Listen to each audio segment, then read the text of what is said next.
అందరికీ నా నమస్కారాలు. ఈరోజు మరి సెప్టెంబర్ 17 రేపు భారతీయ జనతా పార్టీ అధికారికంగా పార్టీ ఉత్సవం రేపు నిర్వహిస్తుంది. దానికి రాజ్నాథ్ సింగ్ గారు అతిథిగా వస్తున్నారు. మరి సెప్టెంబర్ 17 చాలా ముఖ్యమైన తేదీ. మన ఇప్పుడు వేములవాడ టౌన్లో ఏదైనా స్కూల్కి వెళ్ళి పిల్లవాడిని భారతదేశానికి స్వాతంత్రం ఎప్పుడు వచ్చిందని అడిగితే టక్కుమని 15th ఆగస్ట్ 1947 అని చెప్తాడు. కానీ తెలంగాణకు స్వాతంత్రం ఎప్పుడు వచ్చిందని అడిగితే మాత్రము చెప్పలేరు చాలామంది. మరి ఈ పరిస్థితి మంచిది కాదు.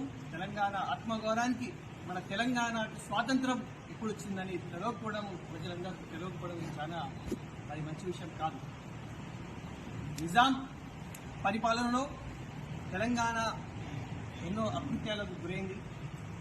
నిజాం నిరంకుశ పాలనలో ఆదివాసీలే కావచ్చు, కొమరం భీం, రాజ్ గోండ్ వీళ్ళందరూ మరి నిజాం